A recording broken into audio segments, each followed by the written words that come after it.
Nothing's really changed for us. I think the approach continues to be the same, and you got to be a desperate hockey team night in and night out, and that's the plan. What is the mindset of this group as you had another road trip, and obviously you looked at that last six-gamer and handled yourselves pretty well over the course of it. But what about the mindset entering another 4-game trip through some tough teams? Yeah, I mean it's going to be challenging. I feel like just the tough schedule has kind of just been, a thing from the past that's gone on for a long time. So it's something we're used to, and we're definitely going to have to find a way to get 2 or 3 wins, definitely. As we know that you guys will be desperate tonight, the Leafs have lost a few in a row here. Like, what sort of opponent are you expecting? A hungry one. We expect them to come out hard, and obviously, try to play their best. It's big points for both teams.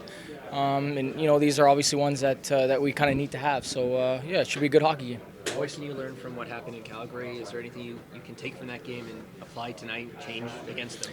Yeah, I mean, there's always a pre-scout. You watch your film and, try to dissect it as best as possible on defense and offense. So, we've done our homework. We're going to be prepared, and, hopefully the result is good for us too. What has impressed you most about Dustin Wolf this season? Just what he expects from himself. I think he's a competitive guy, and he understands. In a young goaltender, I mean, sometimes you don't get this, but he understands. The time of the game when to make a big save or when the team needs a boost, and he usually comes up big for us, and he's ready for those opportunities. He's ready for that moment. So just continues to be great for us. We're going to need him to be great again. What's allowed Jonathan Huberdeau to sort of get back to a level that he was before coming to Calgary? He's obviously leading guys right now on the offensive end.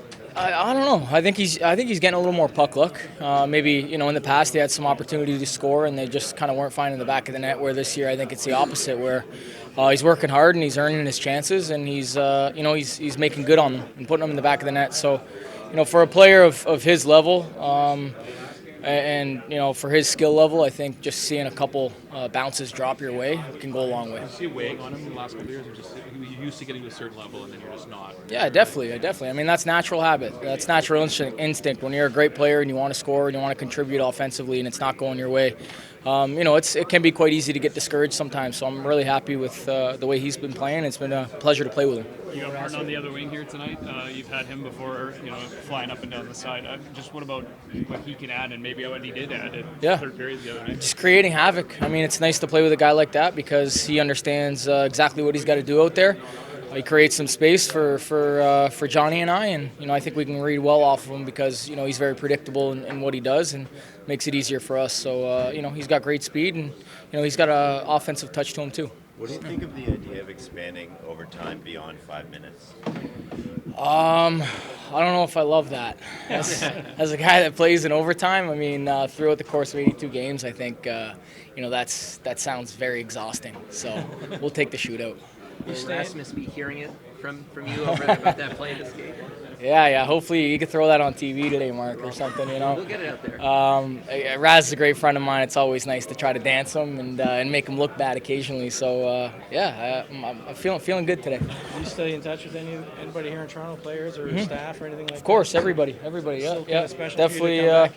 For sure. I mean, obviously, I'm gonna have some family and friends in the building, and it feels quite similar, like you never left. I mean, obviously you're on the other side, but still very good friends with everybody. Chat with them on a pretty regular basis, so it'll be a lot of fun to try to go out there and get on the right side of it.